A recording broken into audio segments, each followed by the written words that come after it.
तर आता आपण सगळे ChatGPT AI च्या जमान्यामधले पोरं, तुम्ही मुली आहात, मुलं आहात, सगळे ठीक आहे.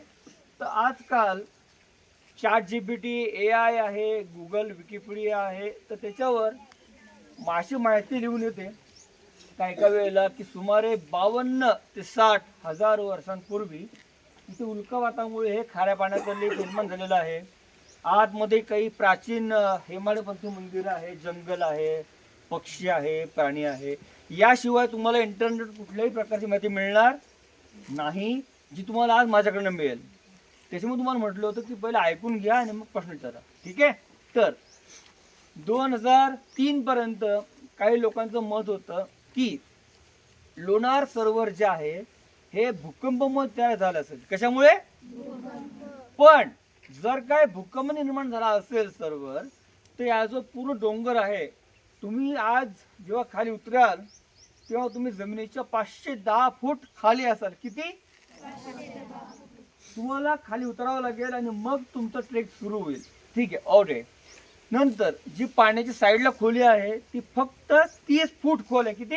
30 फूट. मध्यभागी लोणार सरोवराचं जे पाणी आहे ते फक्त 35 फूट आणखीन खोल आहे. त्याची टोटल जर आपण केली तर ती होईल 550. किती? म्हणजे किती? 550 ना. तर प्रश्न हा उभा राहतो की 550 फूट एवढा मोठा खड्डा हा भूकंपाने कसा काय पडला. त्यामुळे 2003 ते 6च्या कालखंडामध्ये नासावाल्यांनी खूप मोठ्या ठिकाणी सर्वे केला होता. त्यावेळेस त्यांच्याकडे काही ॲडव्हान्स टेक्नॉलॉजीच्या बोट्स होत्या आणि तुम्हाला कल्पना आहे की 1975 साली जिओलॉजिकल सर्वे ऑफ इंडियाची स्थापना झाली होती. तर तो पॉईंट सध्या बंद आहे, तिथे काहीतरी काम सुरू आहे. मंठा रोडला आहे तो पॉईंट. तर तिथे काहीतरी काम सुरू आहे रिनोव्हेशनचं. तर तिथे लोक जे नासावाले होते तर रोज ते बोट्स घेऊन आतमध्ये जायचे लेकमध्ये, तिथलं पाणी कलेक्ट करून त्याचे सॅम्पल्स घ्यायचे, स्टडी करायचे. तर सुमारे त्यांचं असं एक मत पडलं एक 20 दिवसानंतर की आजपासून 52 ते 60 हजार वर्षांपूर्वी इथे उल्कापात झाला असेल आणि उल्कापातामुळे लेक निर्माण झाला असेल. परंतु परत प्रश्न येतो की जर का हे लेक उल्कापाती असेल तर मग ती उल्का जिथे पडली तर ते कुठे गेली, हा एक प्रश्न सगळ्यांच्या मनामध्ये अजूनही आहे. थोडक्यात काय सांगायचं मग तुम्हाला की त्यांना उल्केचे कुठल्याही प्रकारचे अवशेष या ठिकाणी सापडलेले नाही. त्यामुळे त्यांनी ती कथा बंद केली, स्टोरी बंद करून 2006 ते 10च्या कालखंडामध्ये जपानवाल्यांनी सर्वे केला, खूप मोठा, त्यापेक्षा मोठा.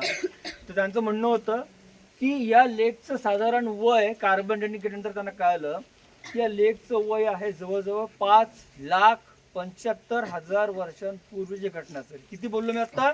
5,75,000. ओके. तर तेव्हा मनुष्य देह नव्हता. होता का? होतं काय मग? लोक म्हणतात की डायनासोर तेव्हा होते.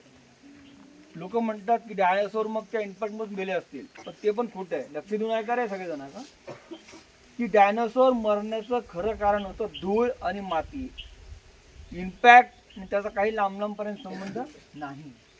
दुसरी गोष्ट त्यांनी जी बोलून दाखवली ती खूप महत्त्वाची तुमच्यासाठी, की त्यांचं म्हणणं होतं की हे लेक उल्कापाती नसून, म्हणजे ऐका, हे लेक उल्कापाती नसून हे लेक अश्निपाती आहे. लोकांना उल्का आणि अश्नी याच्यामधला फरकच कळत नाही. लोक इंग्लिशमध्ये त्याचं चुकीचं समज करून घेतात. तर त्याला खरोखर शब्द आहे उल्केला ॲस्ट्रॉइड, नॉट मिटराईट. कारण उल्का पात फक्त 2 ठिकाणी होतो. तुम्ही शाळेत शिकता, हे तुम्हाला शिक्षिका आहेत तुमच्यासोबत, ठीक आहे. तर त्याला खरोखर शब्द आहे इंग्लिशमध्ये ॲस्ट्रॉइड. म्हणजे आपण बघा आता पौर्णिमा होऊन गेली तर तुम्ही समजा बायोस्कोप घेऊन चंद्रावर बघितलं ना, तर चंद्रावर तुम्हाला शाळेमध्ये शिकवलं असेल सरांनी की मराठीमध्ये किंवा इंग्लिशमध्ये आपण त्याला काय म्हणतो, जे चंद्रावरती लेक आहेत त्याला इंग्लिशमध्ये नाव आहे ॲस्ट्रॉइड फॉर्म क्रेटर. हे तुम्ही ऐकलं आहे का की शाळेमध्ये कधी?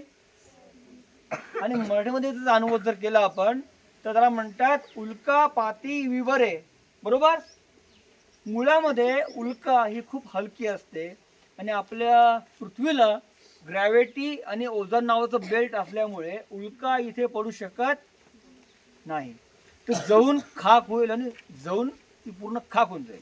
एनिवेज, तर अश्नी याला खरा शब्द आहे इंग्लिशमध्ये ॲक्च्युली मीटिओराइट. आता जो तुकडा पडलाय तो खूप लहान पडला इथे. मग इमॅजिन करा की त्यावेळेला एक अश्नी ही किती वजनाची असेल. तर त्याचं वजन होतं 30 लाख टन. आणि हा दगड सेकंदाला 20 किलोमीटर आला आणि स्पेसमध्ये आल्यानंतर त्याचे 3 तुकडे झाले. 3 पैकी 2 एकमेकावर आदळून आकाशगंगेमध्ये त्याचा स्फोट झाला त्यांचा. आणि 10 लाख टनाचा हा जो तुकडा आहे जो पडला इथे, तो ग्रॅव्हिटीने आपला खेचला. ते बघा इकडे गोमुखकडे जी दिशा आहे पूर्व आहे आणि ही पश्चिम आहे. तर पूर्वेपासून पश्चिमेपर्यंत जो भाग आहे तो याने कापला आणि पूर्व आणि पश्चिमेने कापली जमिनीच्या मध्यभागी जाऊन जवळजवळ या ठिकाणी जो इम्पॅक्ट झालेला आहे तो जवळजवळ 6 मेगा टनचा आहे. अकॉर्डिंग टू हिरोशिमा आणि नागासाकीवर जे बॉम्ब टाकले होते अमेरिकेने, ठीक आहे, तो नासावाल्यांनी काउंट केला होता. तो काहीतरी 1.2च्या आसपास भरला काउंट केल्यानंतर. आणि हा किती आहे 16 मेगा टन, म्हणजे 5 पट जास्ती. एवढी ऊर्जा शक्ती निर्माण होऊन इथे एक खड्डा पडला असेल आणि खड्डा पडल्यानंतर याच्यातली माती, खनिज, दगड, माती, जमीन हे पूर्ण 510 फूट वर फेकलं गेलं आणि खड्डा पडला. खड्ड्यामध्ये ज्या वेळेला इजिप्त ब्लँकेट म्हणजे त्यावेळेला जो लावारस होता इतका गरम होता त्यावेळेला, वरतून येणारी अश्नी ही पण खूप गरम होती. तर जेव्हा वातावरणामध्ये हा उतरला खाली तर त्याचा एक काळा आणि एक जळकट रॉक बनला ज्याचं इंग्लिशमध्ये नाव आहे बेसॉल्ट रॉक. आणि त्याचा अनुवाद जर का आपण केला मराठीमध्ये तर त्याला म्हणतात अग्निजन्य खडक. काय म्हणतात? आता विकिपीडियावरती अशी थोडी खोटी माहिती दिलेली आहे की जगामध्ये असे 2 ते 3 लेक आहेत जे खाऱ्या पाण्याचे आहेत. परंतु खोटी माहिती येते जगामध्ये फक्त एकमेव खाऱ्या पाण्याचं लेक आहे आणि ते म्हणजे लोणार लेक. ते कशामुळे की तुम्हाला लांबून लोणार लेकमध्ये एकच पाणी दिसेल, परंतु सरप्राइझिंगली लोणार लेकमध्ये एक नाही तर 2 पाणी आहे जी एकमेकांमध्ये कधीही मिक्स होत नाही. एक आहे अल्कलाईन आणि दुसरं सलाईन, त्याच्यामुळे कधी मिक्स होत नाही. आणि दुसरी मेन गोष्ट काय आहे ना की हा जो बेसॉल्ट रॉक होता ना हा मुळात अल्कलाईन पण होता आणि सलाईन पण होता. त्याच्यामध्ये जो पीएच काउंट केला होता जुन्या काळामध्ये तो 14.7 होता जुन्या काळामध्ये. नंतर 12.7ला पीएच आला आणि सध्या जो याचा पीएच आहे तो आहे 10.7. हाय अल्कलाईन आणि सलाईन सोडा. याचे जर का आपण 2 लिटमस केल्या तुम्ही खाली जाऊन करू शकता ते की सिम्पल आहे की पीएच पेपर कोणाकडे असेल तर पीएच पेपर घेऊन त्या खाऱ्या पाण्याला लावा तर पेपरचा रंग ब्लू होतो. सिम्पल आहे, ठीक आहे. हाय अल्कलाईन पाणी, ठीक आहे. आणि दुसरी टेस्ट जर केली तर खूपच उत्तम होईल की 2 ग्लास घ्या. कोणाकडे जर का हळद असेल तर एवढीशी हळद आपल्या गोड पाण्यामध्ये टाका 1 ग्लासमध्ये घेऊन आणि एवढीशी हळद घेऊन खाऱ्या पाण्यामध्ये टाका. जे गोड पाणी आहे त्याचा पीएच किती असतो कोण सांगेल का मला? 7 असतो ना? 7. आणि त्याच्यामध्ये त्याचा रंग तर काही चेंज होणार नाही, बरोबर. पण याच्यामध्ये 52 प्रकारचे अलग अलग क्षार्स आहे. तर याच्यामुळे याचा रंग हा लाल सुट्ट होईल आपला ब्लड सारखा.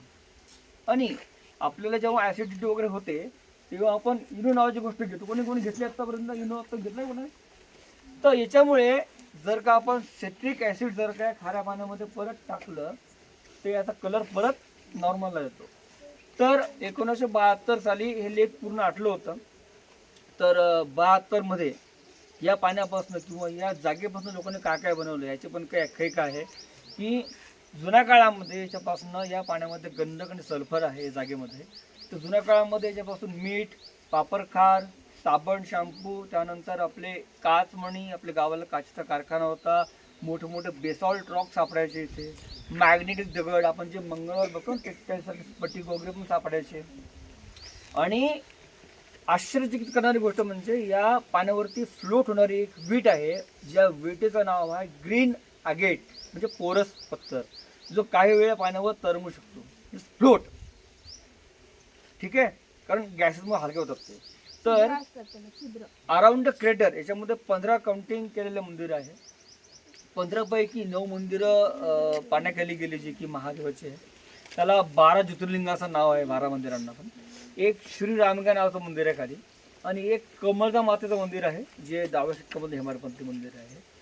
तर जसं की 15 मंदिराच्या मागे एक विहीर होती सर मध्यभागी, तर ती विहीर आता पाण्याखाली गेली आहे कारण पाणी खूप वाढलेलं आहे. तर त्याचं आश्चर्य म्हणजे त्याचं अर्ध पाणी गोड आहे अजून सुद्धा, आणि अर्ध पाणी अजून त्याचं खारं आहे. तर त्याला एक मॅथोलॉजिकल कारण दिलेलं आहे, आपल्याकडे नाव दिलेलं आहे त्याला. त्याला म्हणतात सासू सोनेची विहीर. तर याच्यामागे सायंटिफिक कारण आहे, ते म्हणजे गोमुख.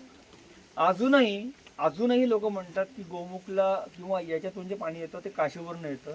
जर का ही माहिती आम्ही लोकांना दिली तर आम्हाला लोक चपलीने मारतील. परंतु याच्यामागे नासावाल्यांचा खूप मोठा हात आहे, की नासावाल्यांनी गोमुखवर 4 कॅमेरे फिट केले होते 2006 मध्ये. तर त्यांचं म्हणणं होतं की जमिनीच्या खाली, तुम्हाला हे पण शाळेमध्ये शिकवलं असेल की सायफन बोरवेल. तर जमिनीच्या खाली असे काही अखंड पाण्याचे स्रोत असतात जे कधीही आटत नाही, त्याला आपण अखंड स्रोत म्हणतो. ते पाणी स्प्रिंग होऊन वरती येतं फोर्सली. त्याच्यामुळे याचा जो pH आहे तो वरती कुंडामध्ये 7 आहे, TDS 350. बरं, इकडचं जे पाणी येतं ना लेकमध्ये, ते अल्कलाईन, सलाईन, सॉल्टी, हेवी. इकडचं पाणी जे आहे ते खाली ज्या वाढले पण जातं ना, त्याचा pH 6.5 पर्यंत खाली उतरतो. म्हणजे तुम्ही पाणी पिऊ शकता आरामात, पिऊ, टेन्शन नाही काही. पण दोन्ही प्रकारचे पाणी जर का एकाच विहिरीमध्ये चालले आहे, ओके, लाईक डायग्राम अशी, पण तुम्ही आतमध्ये जरी गेले, विहिरीमध्ये जरी प्रवेश केला आणि ते पाणी एकमेकांमध्ये मिक्स जरी करून बघितले ना, ते होणार नाही. कारण हे पाणी जड आहे, हे पाणी हलकं आहे. तर मग प्रश्न हा उद्भवतो की कुठलंही जड किंवा कुठलंही हलकं पाणी जड पाण्याने आपल्यामध्ये का बरं येऊ देईल ना, त्याच्यामुळे.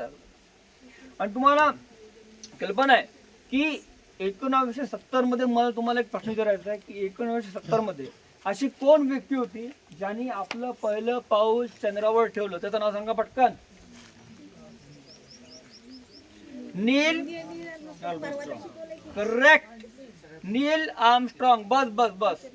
नील आर्मस्ट्रॉंग यांनी आपलं पहिलं पाऊल 70 मध्ये चंद्रावर ठेवलं, आणि अपोलो 11 नावाचं एक यान होतं वर. तर त्यांनी लुनार लेक सारखाच एक वरती लेक बघितला, सेम टू सेम, आकार, उकार, ठेवण सेम, फक्त पाणी नाही. तर नील आर्मस्ट्रॉंग जेव्हा वरती होते ना, तेव्हा त्यांनी इमेजेस घेतल्या होत्या पहिले त्या लेकच्या, आणि ह्या लेकच्या नासावाल्यांकडे पाठवल्या होत्या. तर मॅच करून बघितल्या. जेव्हा नील आर्मस्ट्रॉंग खाली आले ना, ते मातीचे आणि दगडांचे सॅम्पल्स घेतले त्यांनी, इथल्या पण तिथल्या पण. तर त्यांना इथली माती, खनिज, दगड आणि माती याच्यामध्ये खूप साम्य जाणवलं. त्याच्यामुळे त्यांनी याला एक नाव दिलेलं आहे. याला म्हणतात लुनार 1 आणि त्याला म्हणतात लुनार 2, कारण आकार आणि उकार सेम आहे, वर पाणी नाही. आता राहिला प्रश्न की याच्यामध्ये काय काय पक्षी आणि प्राणी आहेत. की 2004 मध्ये याला A ग्रेडचं फॉरेस्ट डिक्लेअर केलेलं डिपार्टमेंटनी. तर छान याच्यामध्ये जवळजवळ 12 बिबटे आहेत, तडस, रानडुकरं, चिते, हरणं, मोर, लांडोर, बगळे, अजगर, कोबरा, नॉर्मल साप. आतापर्यंत 5 लाख वर्षांमध्ये अशी घटना कधीही घडलेली नाही जी यावेळेस घडलेली आहे, अत्यंत पाऊस झाल्यामुळे. की देवीच्या मंदिराच्या गाभाऱ्यापर्यंत आतमध्ये पाणी आहे सध्याला पण, कमळदा मातेच्या मंदिरामध्ये. तर त्या मंदिराच्या आवारामध्ये जे काही आत्तापर्यंत ह्या पाण्यावरती मासोळी किंवा मासा किंवा कुठला जलचर ह्या पाण्यावर सर्वाईव्ह करू शकत नव्हता, जो त्यांनी यावेळेस सर्वाईव्ह थोडं केलं. बिकॉज पाण्याचा पीएच खूपच डाऊन झाला अचानक, कारण पाणी पातळी जवळजवळ 45 फूट वाढली. किती? कारण 5.5 महिने कंटिन्यू पाऊस सुरू आहे. त्यामुळे अर्धवट मेलेले मासे, मासोळ्या तुम्हाला या पाण्यावर पाहायला मिळत होत्या पहिले. पण जेव्हा पाणी पातळी कमी होईल परत ते मरतील, कारण ऑक्सिजन नाही खाली. आणि बेसॉल्टमध्ये काय असं सगळ्यात जास्ती हाय आयर्न कंटेंट. जेव्हा तुम्ही खाली जाताना काय वाटणार नाही तुम्हाला, बिलकुल काय वाटणार नाही. परंतु तुम्ही जेव्हा वापस याल तेव्हा तुमच्या पायाला बुटांना बेसॉल्ट रॉकचं मायक्रोबेसिया हा तुमच्या बुटाला चिटकेल आणि तुमच्या हार्ट बीट्स इथं वरती आल्यानंतर नॉर्मल राहणार नाही. त्याचं मग सायंटिफिक कारण हे आहे. ठीक आहे. त्याच्यामुळे तुम्हाला एक विनंती करतो, सरांना पण सगळ्या आपले जे स्टाफ मेंबर आहेत त्यांना विनंती करतो की वाईल्ड लाईफमध्ये एंट्री केल्यानंतर कृपया डोंट शाऊट, ओरडायचं नाही. ओरडल्यामुळे काय होईल की जे पक्षी आहेत खाली, जे प्राणी आहेत खाली, त्यांना आपल्यामुळे त्रास नको व्हायला. माझी गोष्ट मान्य आहे सगळ्यांना? कोणी ओरडणार नाही, कारण आपल्यामुळे जर का त्यांना त्रास झाला तर आपल्याला आवडेल का ते? कारण भरपूर मुलांना सवय असते की खाली जंगल आहे तर मग इथून वरूनच लोक असं करतात. त्यामुळे काय होतं की आवाज इको होतो, लोकांना मजा वाटते, पण ती मजा नसून त्या पक्ष्यांचा अपमान केलेला आहे आपण. तर ते आपण करणार आहोत का? बिलकुल नाही. प्रॉमिस? ठीक आहे. आता इथले खालचे आणि इथले मंदिर आपण जर कम्पेअर केले लेगमध्ये तर इंटरलॉक आहे. तर इंटरलॉक म्हणजे काय असतं ना, डेफिनेटली की गुळ, चुना, दगडाची coding like a screwdriver. Screwdriver कसं आपण अलग अलग एक एक पार्ट काढले की ते वेगळं होतं ना, तसं मंदिरांचं पण आहे. समजा याचे कोड काढले आपण मंदिरांचे ना, तर त्याचा एकूणच दगड वेगळा होतो. ते हे सगळे राजे जे राजे होते त्याच्यामध्ये राष्ट्रकूट राजे होते, बदामी, त्यानंतर वाकाटक, चालुक्य, होयसाळ राजा होते, बदामी होते, त्रिभुवनकीर्ती नावाचे अतिशय महान शिल्पकार होते, आपलं कृष्णदेव राय देवगिरी यांनी सगळ्यांनी हे मंदिरं बांधले आणि त्रिभुवनकीर्तीने फक्त कार्विंग बनवले. या भागामध्ये सगळ्यात जास्त मंदिरं हे भगवान शंकराचे आहेत. आणि याचं रिनोव्हेशन असं म्हणतात की अहिल्याबाई होळकरांच्या कालखंडामध्ये झालेलं आहे. आणि आपण आता जे गोमुख पाहणार आहोत तर ते गोमुख सुद्धा आदरणीय अहिल्याबाई होळकरांनीच लावल्याची आख्यायिका पुराणामध्ये आहे. आणि लोणारचा उल्लेख हा प्रत्येक वेद आणि ग्रंथामध्ये आहे, जसं की ऋग्वेद, स्कंदपुराण, पद्मपुराण, वाल्मिकी रामायण, उत्तराखंड, त्यानंतर आपलं विरज महात्म्य पोथी. आमचे जे गुरु होते स्वर्गीय श्री सुधाकर बुड्डाणे सर यांनी 42 वर्ष लोणार लेक, परिसर, मंदिर याच्यावरती अभ्यास केलेला आहे. त्यांचा मी एकमेव शिष्य आहे या गावामध्ये, बिफोर ट्रेनिंग तयार केलेला. आणि आता आपल्याला गोमुख बघायला जायचं आहे. तर आता जर का कोणाला काही कळालं नसेल तर आता एक एक जण माझ्याजवळ येऊन मला पण विचारू शकता. मध्ये एक एकच जण, फक्त धिंगाणा करायचा नाही, शांततेने विचारायचं. कुणाला विचारायचं असलं शंका तर इथं येऊन विचार. प्रश्न पडले तर विचार.